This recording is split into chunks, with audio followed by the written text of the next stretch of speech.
He still saw it in his dreams. The way the snow fell, soft and silent, yet hiding a danger so deep it could rip a family apart.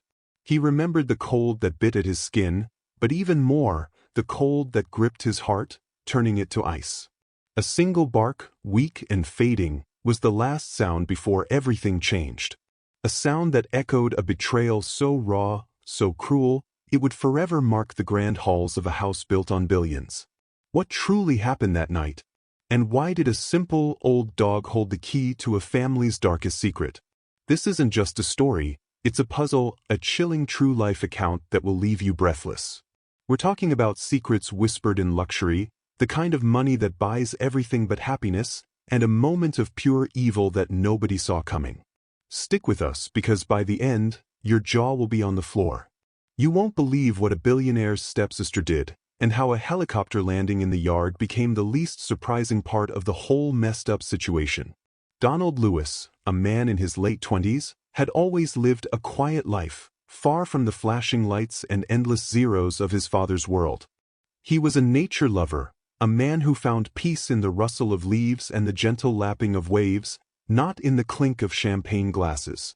His clothes were simple, his car was old but reliable, and his heart was big, especially for creatures who couldn't speak for themselves. He knew his father was rich, impossibly rich, but Donald never wanted any part of it. He just wanted a normal, peaceful existence. Then, a sudden, sad phone call changed everything. His mother, the woman who had raised him with so much love, passed away. It was a shock, a deep ache in his soul. In her last days, she made him promise to reconnect with his estranged father, a man Donald barely knew, a man who had moved on to a new family, a new life, and a new empire built on ambition and concrete. It was a promise Donald felt he had to keep, even though his heart felt heavy with dread. So, he found himself standing at the colossal gates of his father's estate, a place that felt more like a fortress than a home. The iron gates were tall and imposing, decorated with intricate, expensive designs.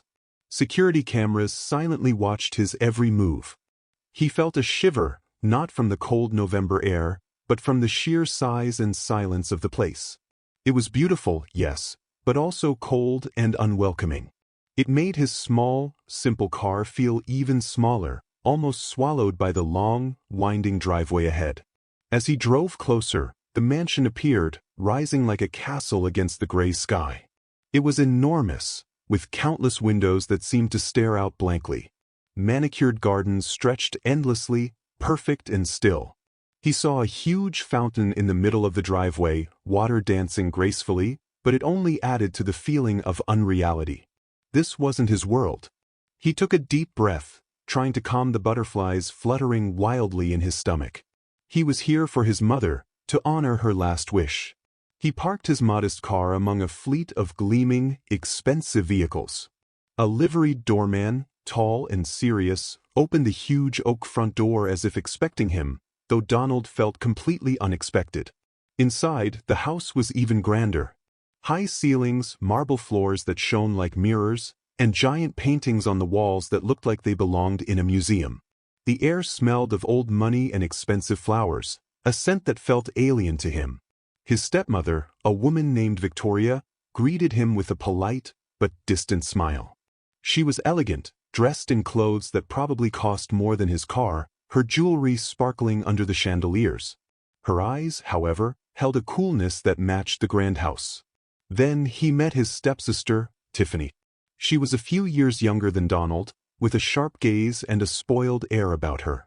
She looked him up and down, a tiny smirk playing on her lips, making him feel instantly judged and unwelcome. Tiffany's presence was like a cold gust of wind in an already chilly room. She didn't even try to hide her disdain. She saw him as an intruder, a sudden shadow from her father's past, threatening her comfortable, privileged world. Donald tried to be polite, to offer a friendly smile, but it bounced off her like a rubber ball off a brick wall. Her silence spoke louder than any words, a clear message that he was not wanted here. Amidst the opulence and the frosty reception, there was one warm, comforting presence: Max. An old golden retriever, his fur now a soft, faded gold, his eyes cloudy with age but full of gentle wisdom. Max was his father's dog, a loyal companion for many years. He padded slowly towards Donald, his tail giving a weak but happy wag. Donald knelt down, scratching behind Max's ears, and felt a tiny spark of warmth in his heart. Finally, a friendly face. Max leaned into Donald's touch, a soft sigh escaping him. For a moment, Donald forgot the coldness of the house, the disdain of Tiffany, and the emptiness in his own heart. Max was a reminder of something pure and simple, a connection to a past that felt less complicated. He saw a deep love in Max's eyes, a loyalty that seemed missing from the human residents of this grand, silent mansion. Max was his father's pride, a creature loved unconditionally. This small comfort, this unexpected connection with Max, was a lifeline for Donald in a place that felt overwhelming.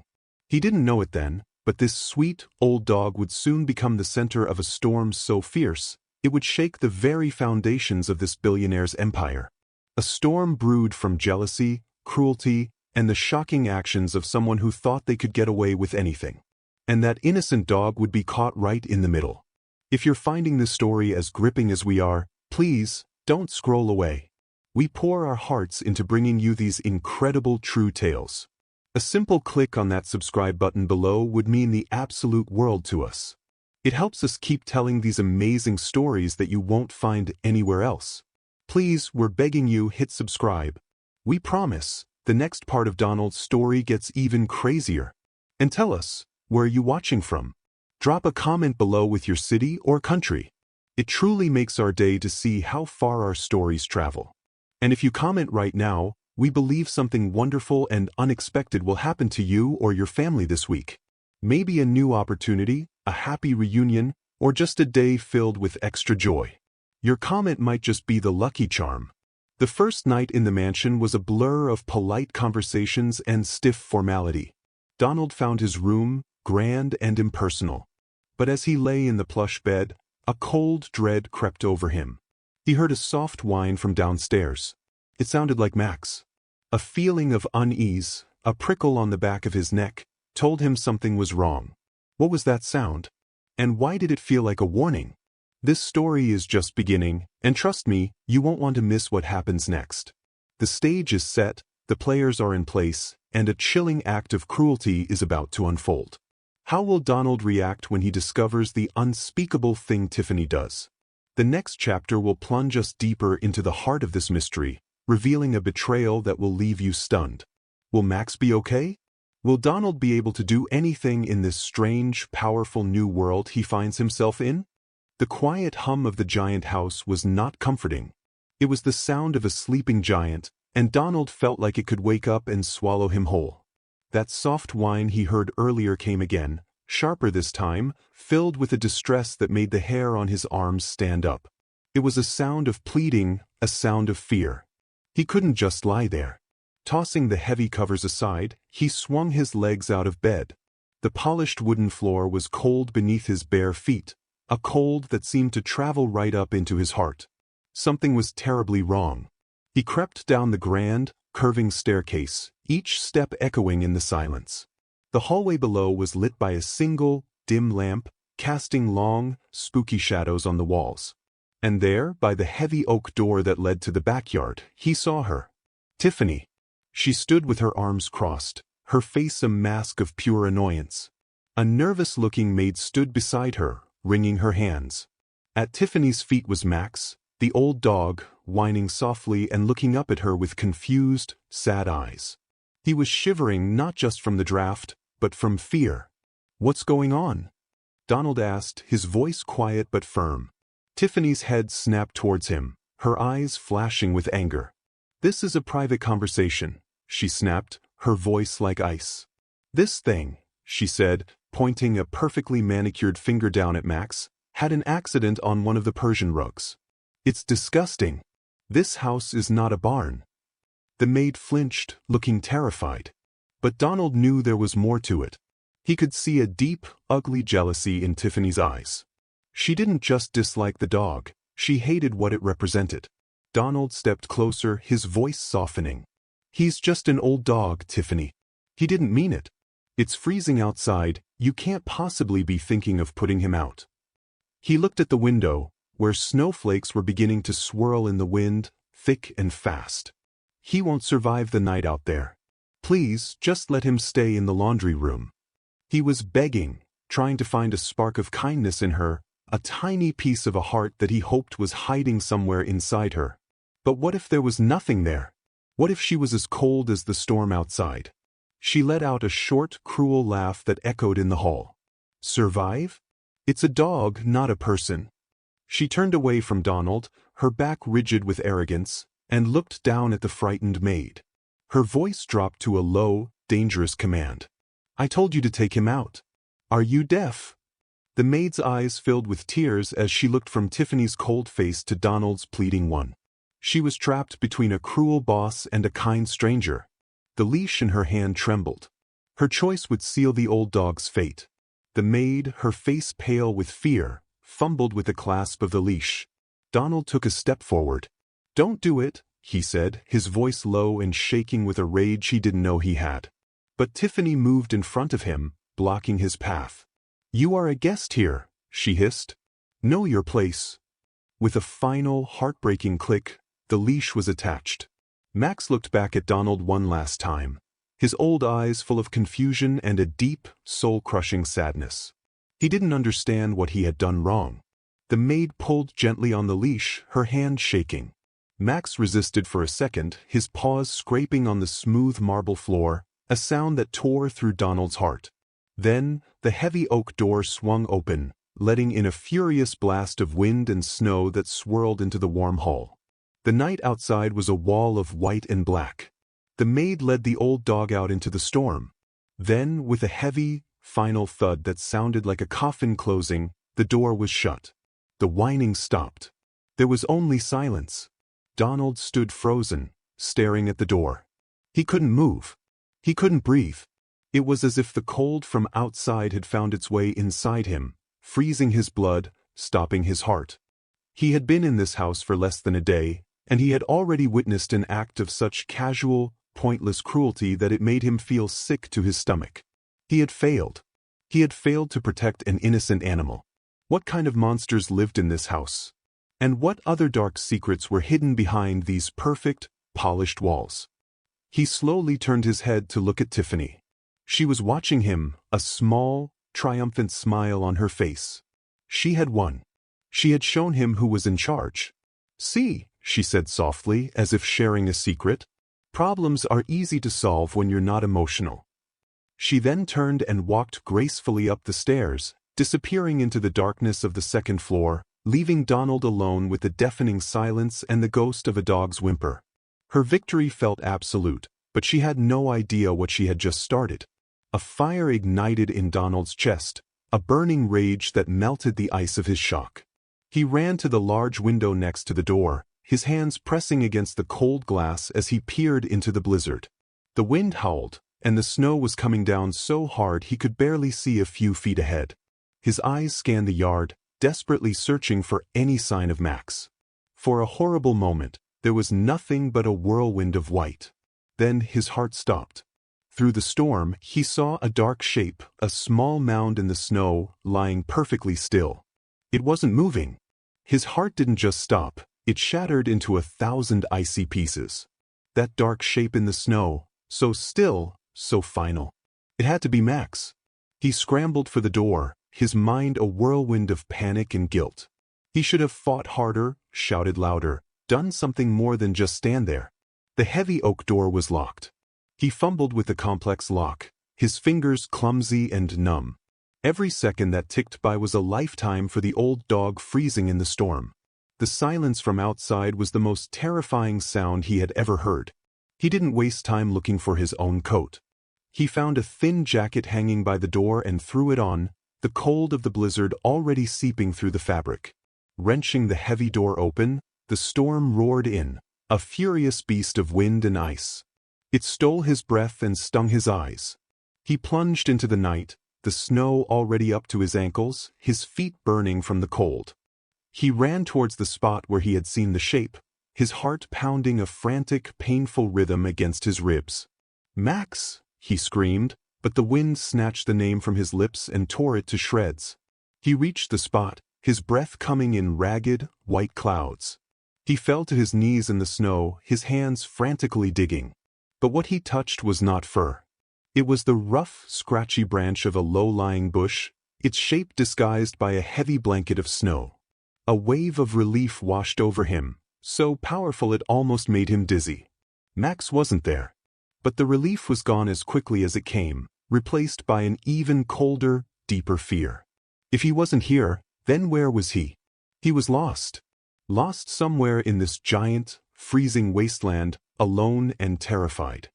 A white-hot rage, pure and absolute, burned through Donald's veins, chasing away the cold. He stormed back into the house, slamming the heavy door behind him, the sound echoing like a gunshot through the silent mansion. He didn't care about being a guest. He didn't care about his father's new family. He only cared about the innocent life suffering outside because of one person's cruelty. He took the grand staircase 2 steps at a time, his wet footprints marking the pristine carpet. He didn't stop until he reached Tiffany's door, and he pounded on it with his fist. "Where is he, Tiffany? Where did you tell her to leave him?" The door opened slowly. Tiffany stood there, wrapped in a luxurious silk robe, looking completely untroubled. She raised a perfectly sculpted eyebrow. "My goodness," she said, her voice dripping with fake concern. "What is all this noise about?" When Donald demanded to know where Max was, she simply shrugged. "I have no idea what you're talking about. The dog was being a nuisance, so it was put outside. I can't be expected to keep track of every animal on the property." A tiny, cold smirk played on her lips. She was enjoying this. She was feeding on his pain. In that moment, Donald understood. He was completely and utterly alone here. Arguing with her was like shouting at a marble statue. She had no heart, no soul. He looked past her into the warm, opulent room and then back at her cold, empty eyes. The staff were too terrified of her to speak up, and his father was thousands of miles away. He felt a crushing weight of powerlessness settle over him. In this kingdom of wealth and influence, he was a nobody. His anger was useless. His desperation was just entertainment for her. He had never felt so helpless in his entire life. But then, as he stood there, defeated, something inside him shifted. The helplessness didn't break him. It hardened him. It cooled his hot rage into a solid, sharp core of determination. He thought of his mother's promise. He thought of the gentle, trusting look in Max's old eyes. This was no longer just about a dog. This was about standing up to a bully. It was about fighting for what was right, even when you are alone, even when you have no power. He wouldn't give up. He would find Max, or he would freeze trying. He turned without another word, leaving Tiffany in her doorway. He went back downstairs, this time to a small mudroom he had noticed earlier. He found a thick, heavy-duty coat, insulated boots, and a pair of thick gloves. On a shelf, he saw a large, powerful flashlight. He clicked it on, and a bright, strong beam cut through the dim light of the room. He felt a renewed sense of purpose. He was no longer a helpless guest. He was on a mission. He pulled the heavy door open again and stepped back out into the raging storm, ready for battle. The wind howled, and the snow was a blinding wall of white. The task before him seemed impossible. The estate grounds were huge, acres and acres of land, gardens, and trees. How could he possibly find one old dog in this blizzard, in the dead of night? He swept the flashlight beam back and forth, cutting through the darkness. "Max," he called out again and again, his voice raw. It felt like searching for a single grain of sand on an endless beach. Hopeless. Utterly hopeless. And then his light caught something. It was almost invisible, already fading under the freshly falling snow. A small depression in the white blanket. He moved closer, his heart leaping into his throat. He wiped the snow away with his gloved hand. There was, unmistakable, a single, perfect paw print. It pointed away from the house, towards the dark, looming shape of the woods that bordered the property. Hope, so sharp and bright it was almost painful, shot through him. He wasn't too late. He had a trail. But as he looked into the menacing darkness of the trees, he knew the real danger was just beginning. The tiny paw print was a beacon of hope in a sea of despair, but it was a fragile one. As Donald watched, new snow, thick and heavy, began to fill the small depression, threatening to erase it forever. He had to move, and he had to move now. He plunged into the treeline, the flashlight beam bouncing wildly ahead of him. The darkness under the trees was thicker, deeper, and the silence was different here. The roar of the wind was muffled, replaced by the eerie creak of frozen branches and the soft, heavy thud of snow falling from overloaded limbs. It felt like stepping into another world, a world where the cold was king. He pushed deeper, his hope starting to fade with every step. There were no more tracks. The thick blanket of snow on the forest floor had swallowed them completely. He was just guessing now, stumbling through the dark, calling Max's name until his throat was raw and sore. Panic began to claw at him. What if he was just getting himself lost? What if he was walking in circles while Max was freezing to death somewhere in the other direction? He stopped, leaning against a massive tree, his breath coming in ragged, steaming gasps. He was failing. Utterly and completely failing. Just as the last embers of hope were about to die, he saw it. Through the thick curtain of falling snow, a faint, flickering yellow light. It was weak, but it was steady. It was a sign of life in this frozen, dead world. A surge of adrenaline shot through him. Who would be out here in a storm like this? Was it someone who could help? Or was it a new kind of danger he hadn't even considered? He didn't care. It was a chance, and right now, a chance was all he had. He began moving towards it, his tired legs finding a new strength. The light led him to a long, low building he hadn't seen from the main house, a stable. The warm, earthy smell of hay and horses met him as he cautiously pushed open a small side door. Inside, a single lantern cast a gentle, golden glow. An old man with a kind, wrinkled face and hands as tough as old leather was calmly brushing a large, beautiful horse. He looked up, not with alarm, but with a gentle curiosity. "You're a long way from the big house, son," he said, his voice calm and steady. "Especially on a night like this." Words tumbled out of Donald's mouth. About Tiffany, the argument, the old dog, the storm. He explained everything, his voice cracking with desperation and rage. The old man, who introduced himself as Mr. Henderson, listened without saying a word, his eyes never leaving Donald's. When Donald finished, Henderson simply nodded slowly, a sad, knowing look on his face. "I'm not surprised," he said, his voice low. "That one, she has a heart full of splinters. This isn't the first time her cruelty has hurt something smaller than her." What else had she done? The question hung in the air, unanswered. Without another moment of hesitation, Mr. Henderson hung the brush on a hook. "Well, we're not going to let him freeze out there," he stated, as if it were the simplest fact in the world. He moved with a quiet efficiency, grabbing a thick, sheepskin-lined coat from a peg and handing it to Donald.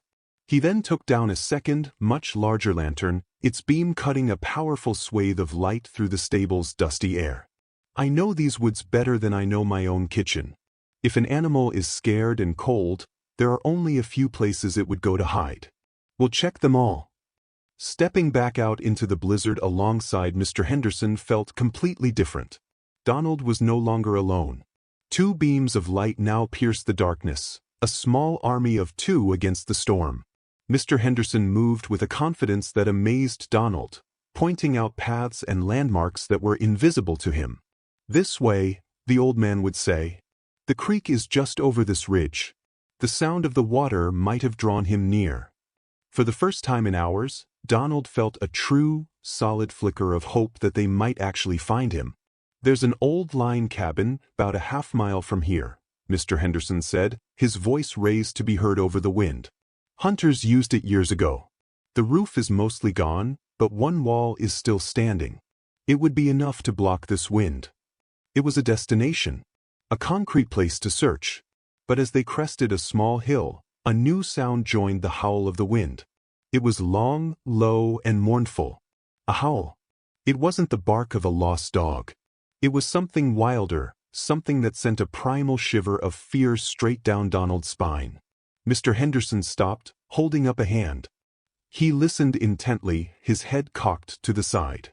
"Wolves," he whispered, his voice tight. "They don't usually come this close to the house, But a storm like this makes animals do strange things. They'll be hungry.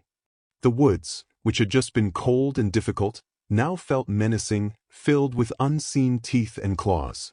The search for Max had just become infinitely more dangerous.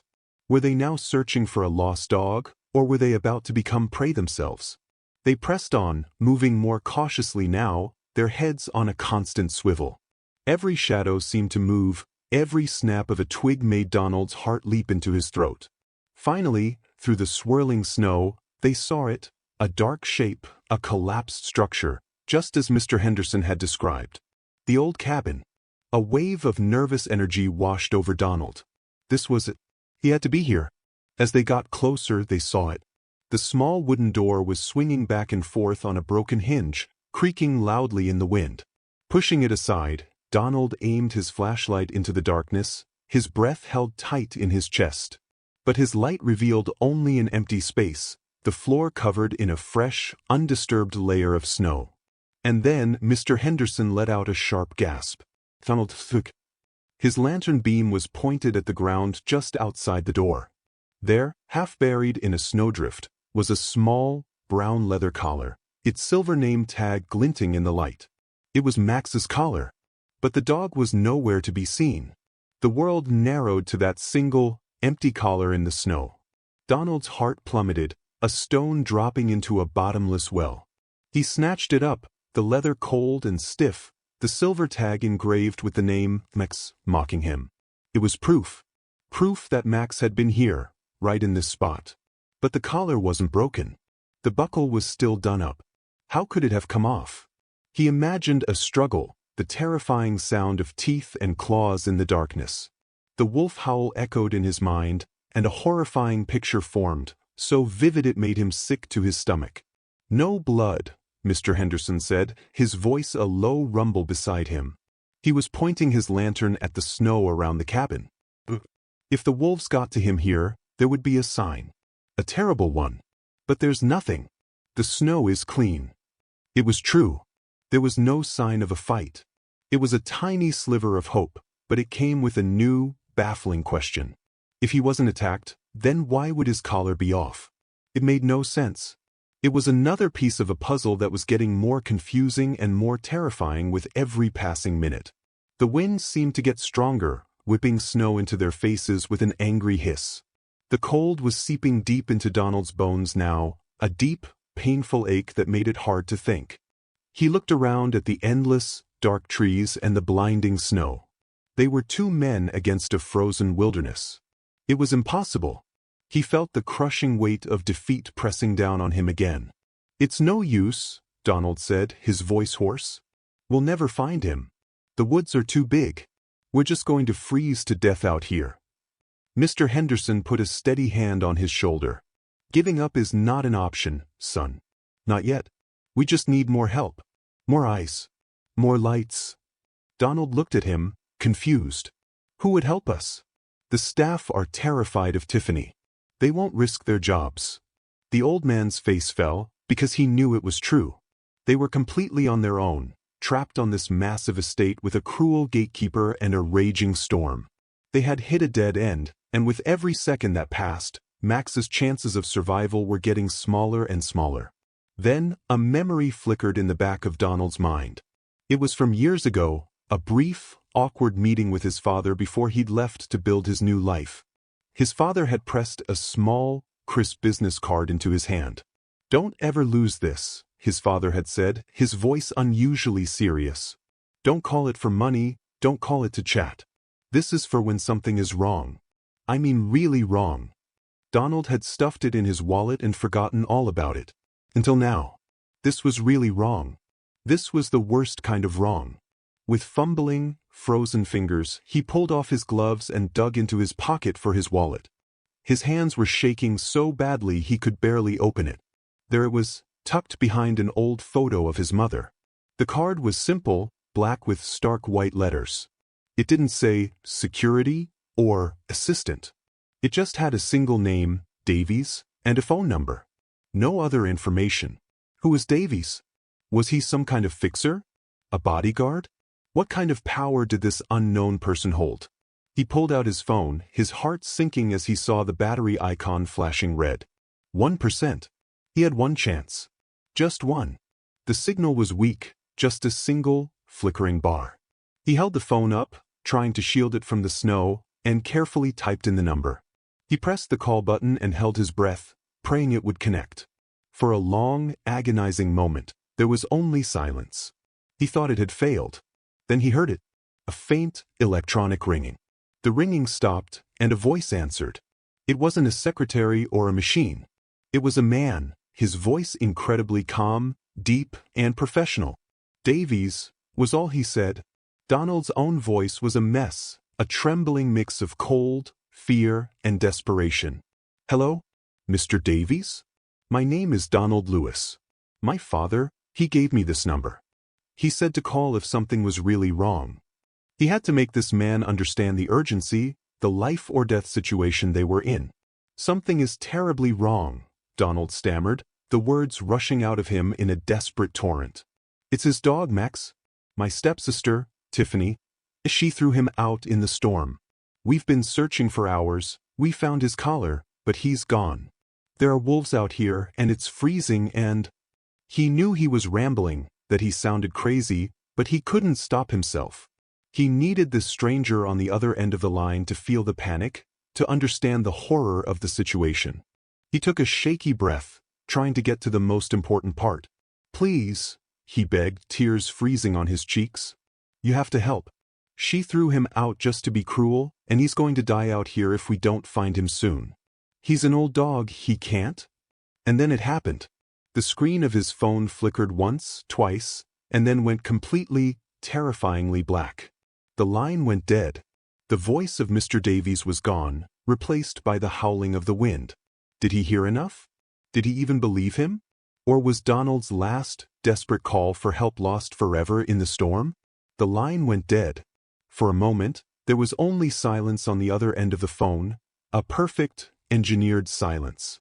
Thousands of miles away, in a room that looked like the command center of a spaceship, a man named Davies lowered the phone.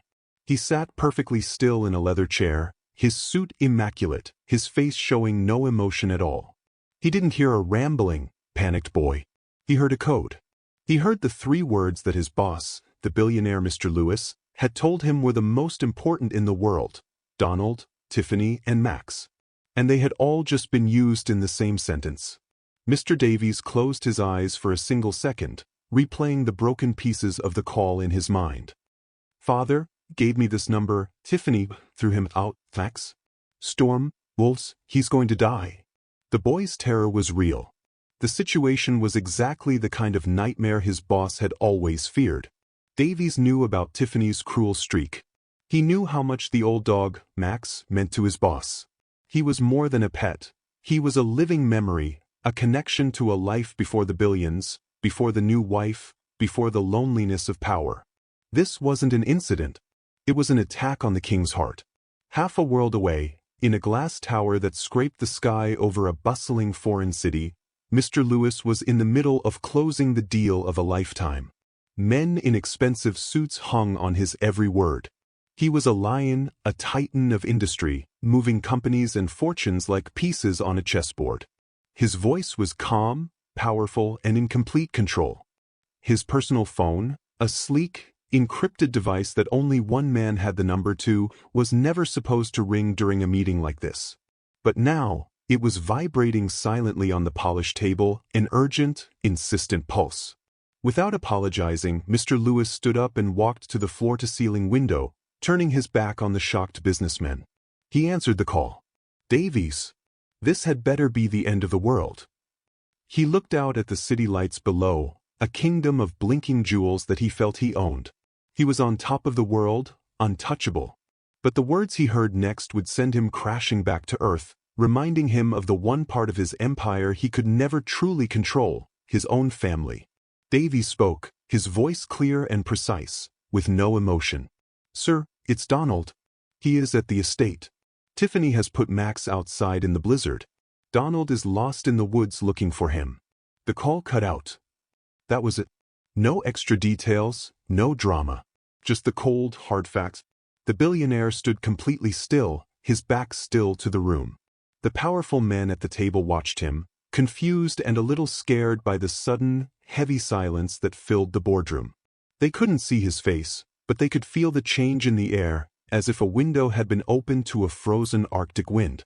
When Mr. Lewis turned around, the powerful businessman was gone. In his place was something colder, quieter, and 100 times more terrifying. His face was a mask of calm, but his eyes held a fury so deep and so absolute it seemed to burn. The men in the room shrank back in their chairs. This was not the anger of a lost deal. This was the wrath of a king whose trust had been betrayed. He looked at his second-in-command. "The deal is off," he said, his voice barely a whisper, yet it cut through the room like a shard of glass. He raised the phone back to his ear. "Davies," he commanded, his voice now like ice. "Get the Nightwind in the air. Full thermal and medical. I want every inch of that property scanned. Get a ground team to the stable. Find my son and find my dog." He paused, and his next words were filled with a chilling quiet. "And tell the security detail at the house that no one, and I mean no one, is to leave the property. Lock it down." The unspoken threat hung in the air, heavy and dark. On the other end of the line, Mr. Davies was already in motion.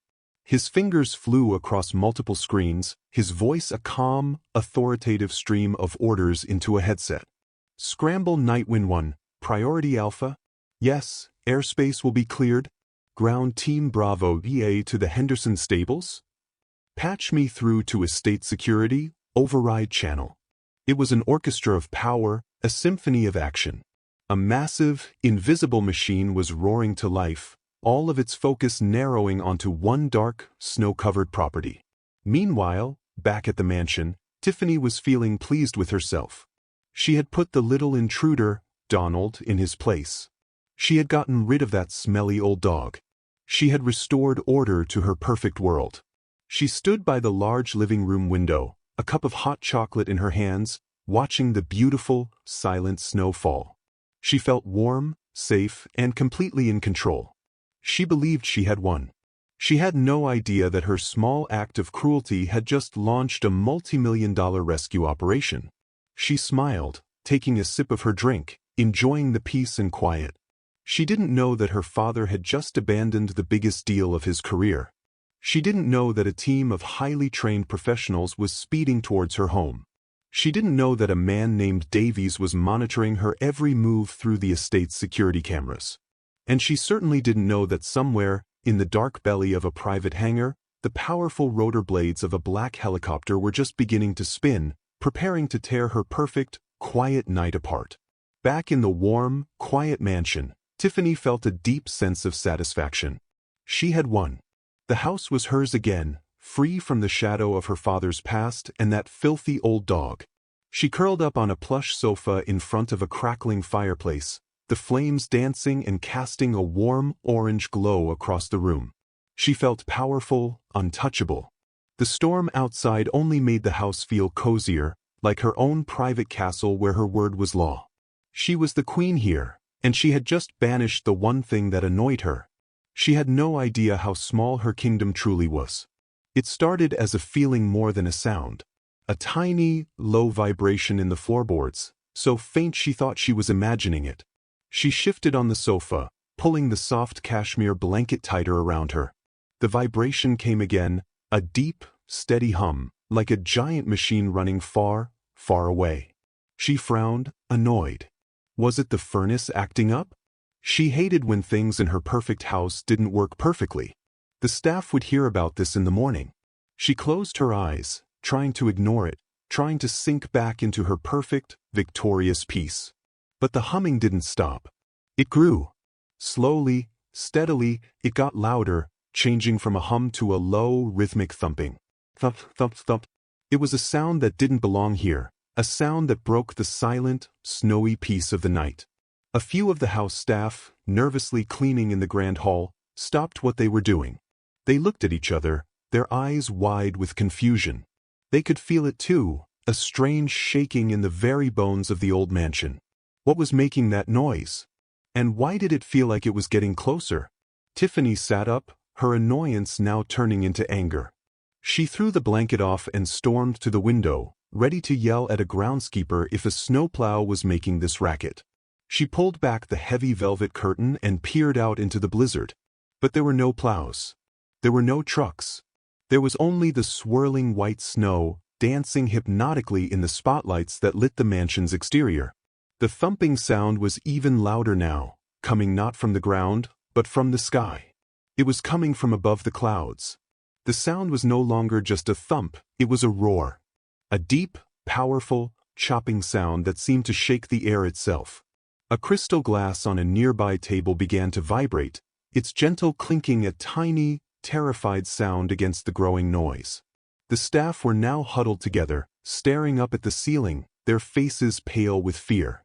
They had worked in the houses of the rich and powerful for years, but they had never heard or felt anything like this. This wasn't a storm. It was something else. Something powerful and deliberate. And it was coming for them. Tiffany's anger was now completely gone, replaced by a cold, prickling confusion that was quickly turning into fear. Her heart started to beat faster, matching the rhythmic chopping from the sky. The windows of the grand living room began to rattle in their frames, a low, vibrating hum that made her teeth ache. She backed away from the window, her mind racing. Who would be flying in a blizzard like this? The police? A news helicopter? Why would they be here? What could possibly be happening that would bring a helicopter to their home in the dead of night? Then it broke through the clouds. A monstrous, dark shape descending from the swirling gray sky. It was a helicopter, sleek and black, like a giant, angry insect. Powerful spotlights on its belly cut through the snowstorm, sweeping across the yard and lighting up the trees with an intense, blinding white light. The roar was deafening now, an overwhelming wall of sound that vibrated through Tiffany's entire body. It was not a police helicopter. It was not a news helicopter. It was military-grade, a machine of pure, intimidating power. And it was not going to land at the helipad on the other side of the estate. The giant machine hovered over the sprawling back lawn, the lawn right outside the living room window. The force from its rotors was like a hurricane, blasting the thick snow off the ground in a violent, swirling tornado of white. It ripped leaves from the frozen branches of ancient trees and sent garden furniture tumbling across the yard. The noise was unbearable, a physical force that pressed in on Tiffany from all sides. She stood frozen in the middle of the room, her hand over her mouth, her eyes wide with a terror she had never known. This was impossible. This couldn't be happening. She watched, mesmerized and horrified, as the helicopter began its final, slow descent. Its landing gear extended, and it settled onto the pristine lawn with a gentle bump that seemed impossibly graceful for such a powerful beast. The roar of the engines began to soften, but the chopping of the massive blades still filled the air. A side door slid open, spilling a clean, white light out into the snowy darkness. Tiffany couldn't see who was inside. She only knew one thing for certain. This was about her. The smug satisfaction was gone. The feeling of power was gone. All that was left was a raw, naked fear. The kind of fear you feel when you realize you have made a terrible, terrible mistake, and that the consequences are now here, landing in your backyard. The helicopter just sat there, a silent, black messenger of doom in the swirling snow, its open door like a dark mouth waiting to speak. Tiffany didn't move. She couldn't even breathe. She just stared, her mind blank with shock, as her perfect, controlled world shattered into a million pieces around her.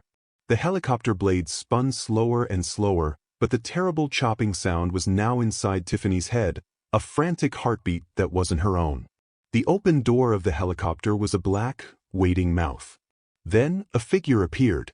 A man in a perfectly tailored black suit stepped out onto the snow-blasted lawn. He wasn't rushed. He didn't seem to feel the cold or the wind.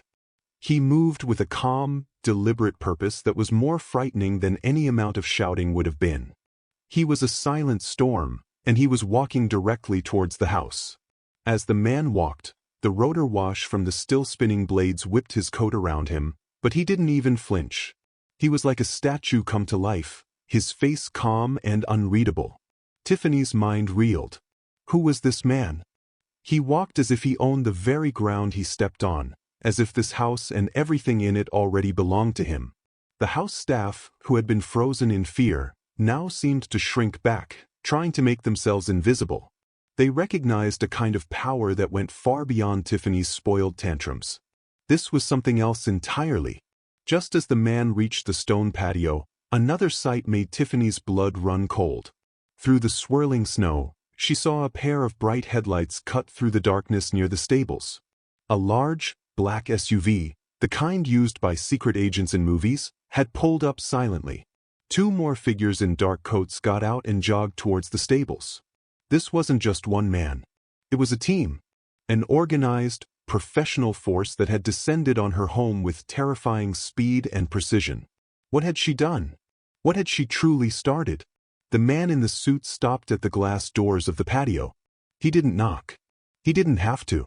For a long, terrible moment, his eyes met Tiffany's through the glass. His expression was completely blank, but she felt as if he could see right through her, right into the ugly, jealous core of her heart. He saw what she had done. He knew. Then, with a quiet click, he unlocked the door from the outside, a feat that should have been impossible, and stepped inside. The cold, biting wind followed him in, a guest he had brought to her party. "Who are you?" Tiffany managed to whisper, her voice a tiny, trembling thing. "What do you want?" The man didn't answer her. He simply looked past her, his gaze sweeping the room with a cold, assessing look. It was as if she was nothing more than a piece of furniture, an obstacle. Then, another door burst open, the small side door from the mudroom. Donald and an old man stumbled in, covered from head to toe in snow, their faces red from the cold, their eyes burning with a desperate fire. Donald saw the man in the suit, and a look of shocked relief washed over his face. The man in the suit gave Donald a small, almost imperceptible nod. Then he turned his head and looked back towards the helicopter. He raised his hand and gave a clear, simple signal. Tiffany's eyes darted back to the helicopter just in time to see a second person, dressed as a paramedic, carefully climbing down. They were carrying something. A bundle, wrapped in a thick, silver thermal blanket, held with the kind of care you would use for a newborn baby. The medic began walking towards the house, their steps sure and steady in the deep snow. The paramedic entered the house, bringing the smell of cold air and antiseptic with them. The man in the suit, who Tiffany now knew must be the mysterious Mr. Davies, met them and took the bundle into his own arms. He walked towards Tiffany, stopping just a few feet away. The silence in the room was absolute, broken only by the crackling of the fire and the dying whine of the helicopter's engines. He looked down at the bundle, then up at her, his eyes cold and hard as diamonds. He was the judge and she was the one on trial. With slow, deliberate movements, Mr. Davies began to unwrap the top of the blanket. Tiffany held her breath, her heart pounding against her ribs so hard she thought it might break. A patch of faded golden fur was revealed. Then a small, black nose. And finally, two cloudy, weary eyes that slowly blinked open. It was Max. He was alive. A small, clear oxygen mask was fitted over his snout, and in 4-line was carefully taped to his leg. He was weak, shivering, but he was alive. A tiny, weak whimper escaped Max's lips, a sound that cut through the silence like a knife. It was a sound of pain, of fear, of confusion. Donald rushed forward, his own eyes filling with tears as he knelt and gently stroked the old dog's head. Max weakly thumped his tail once against the blanket. He was safe. But the ordeal was not over. In fact, Tiffany had a horrifying feeling that it had only just begun. The rescue was complete, but the reckoning was still to come. Mr. Davies watched the reunion for a moment, his face still an unreadable mask. Then he reached into his suit jacket and pulled out a slim, black satellite phone. He pressed a single button. As the call connected, he turned his cold, empty gaze back to Tiffany. She felt pinned by his stare, like an insect under glass. He held the phone to his ear, never breaking eye contact with her. He waited a moment, and then he spoke, his voice dangerously quiet, but clear enough for everyone in the room to hear. "Sir," he said, "we have them." The words, "we have them," hung in the air, cold and heavy. Mr. Davies did not put the phone to his own ear. Instead, he held it out, extending his arm towards Tiffany. The message was clear. The call was for her. Her hand trembled as she reached for the sleek, black device. It felt unnaturally heavy, like a block of ice. She pressed the cold phone to her ear, her mind a complete blank. What could she possibly say? How could she explain? Before she could form a single word, a voice spoke from the other end. It was a voice she knew better than any other. It was her stepfather's. But it was not the warm, indulgent voice she was used to. It was not the voice that gave her anything she wanted. This voice was flat, empty, and terrifyingly calm. "Tiffany," he said, and the single word was so devoid of warmth that it made her shiver. "You have disappointed me." It wasn't a shout. It wasn't an accusation. It was a simple statement of fact, delivered with the finality of a judge's sentence. The lack of anger was the most terrifying part. It was as if he no longer cared enough to be angry. He was simply done. I can explain," she stammered, her own voice sounding weak and pathetic. "The dog, it was an accident, I didn't mean." A cold, quiet laugh came through the phone, stopping her words in her throat. "Do not lie to me, Tiffany. Not now. Mr. Davies has access to every camera on that property. I know what you did. I know why you did it." In that moment, Tiffany felt completely naked, as if the man on the other end of the phone could see every ugly, jealous thought she'd ever had. The walls of her perfect castle had just turned to glass. "Your credit cards have been canceled," the voice continued, each word a hammer blow. "The car I bought you for your birthday is being towed from the garage as we speak.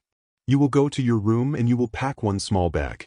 Only the things you can carry yourself." Tiffany's jaw dropped. This couldn't be happening. It was a nightmare. "What? You can't," she cried, looking desperately at Mr. Davies, but his face was a mask of stone. She looked at the household staff, but they wouldn't meet her eyes. Her power, her authority, had vanished in an instant. "I can," her stepfather's voice replied, still chillingly calm. You wanted to know what it felt like to have nothing. To be cold and alone. I am simply giving you what you wanted." The line clicked, followed by a dial tone. The call was over. Her life, as she knew it, was over. Mr. Davies gently took the phone from her numb fingers. He then turned to one of the maids who had been cowering in the hallway. "Please fetch Miss Tiffany's smallest suitcase," he said, his voice polite but firm. The maid scurried away, eager to obey this new, true power in the house. Tiffany watched, her mind spinning, unable to process what was happening.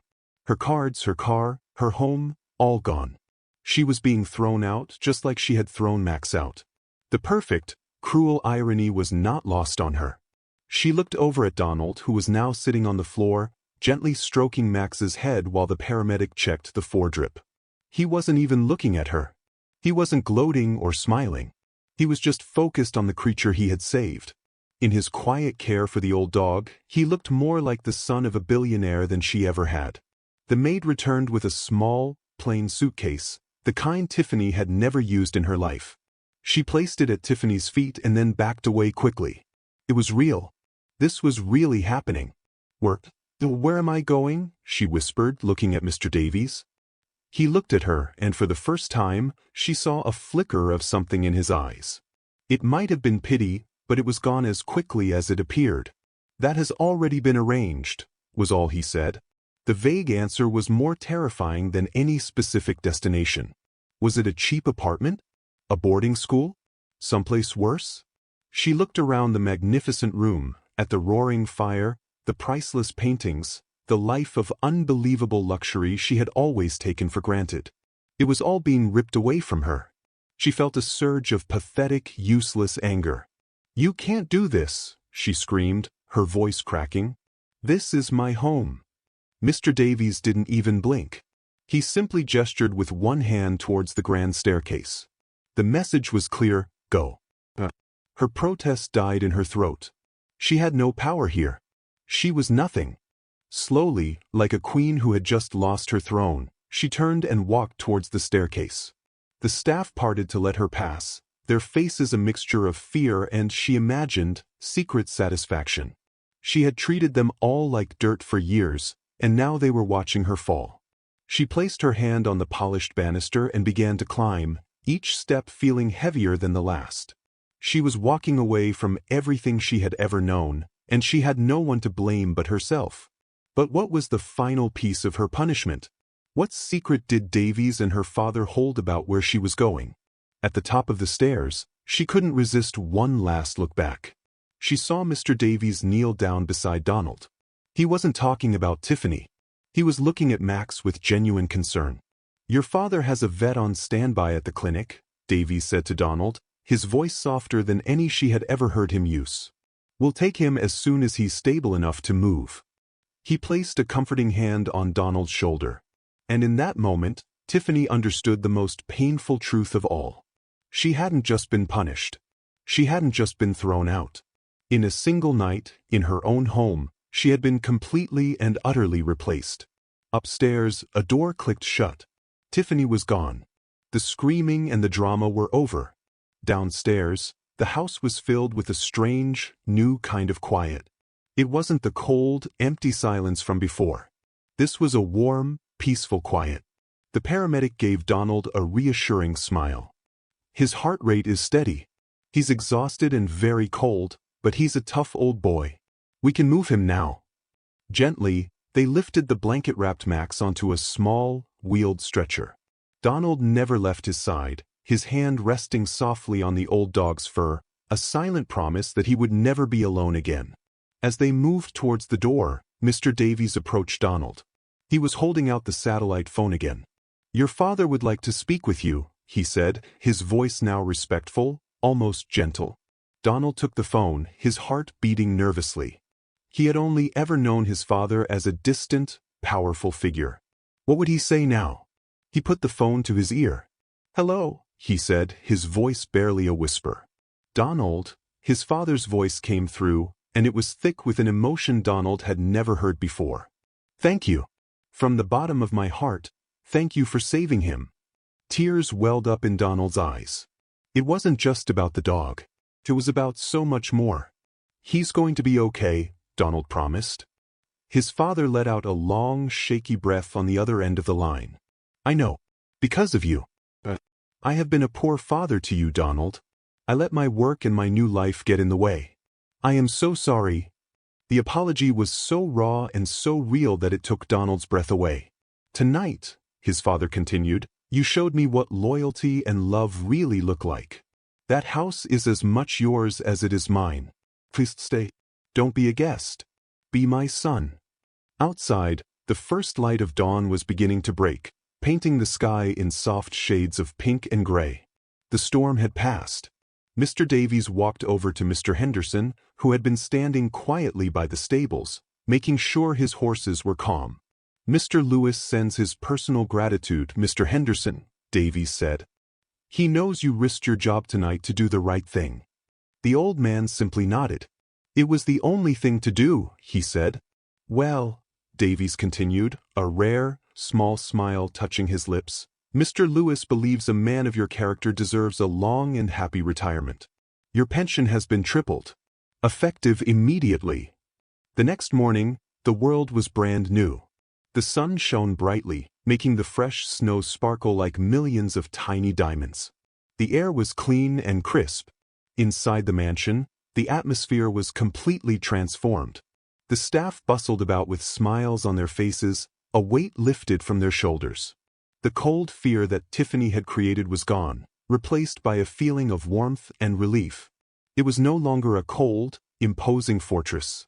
It was starting to feel like a home. Donald stood by a large window, a mug of hot coffee in his hands, watching the sun rise. He felt a peace he hadn't felt since he was a little boy.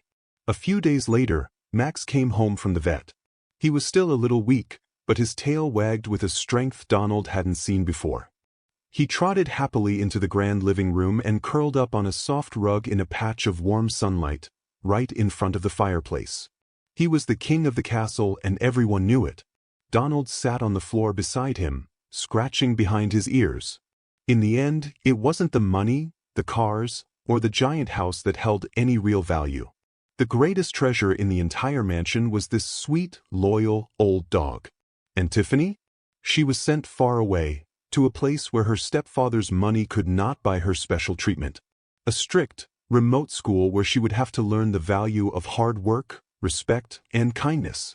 She had been given everything in the world, but she had thrown away the one thing that truly mattered, the love of her family. She had to learn, the hard way, that true poverty isn't having no money, it's having no heart. The helicopter was gone. The security teams were gone. The storm was a distant memory. All that was left was the quiet peace of a new beginning. Donald was no longer an outsider. He was home. He had kept his promise to his mother, and in doing so, he had not just reconnected with his father, he had helped him find his way back, too. It was a long road ahead, but for the first time, it felt like a road they could walk together. And it all started with one man's love for his old, faithful friend. It was a powerful reminder that sometimes, the biggest acts of heroism don't involve grand gestures, but small acts of kindness. It's about standing up for those who have no voice, and protecting the innocent, no matter the cost. It proves that a heart full of love is more powerful than a house full of billions.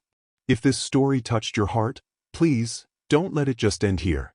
We pour everything we have into finding and telling these stories, stories that prove that kindness and courage always win in the end. A simple click on that subscribe button means more to us than you could ever know. It's not just a number, it's you, telling us that these stories matter. Like this video if you believe that one good person can make a world of difference. And share it with someone who needs to be reminded that there is still so much good in the world. From the bottom of our hearts, thank you for watching, and thank you for being a part of our community.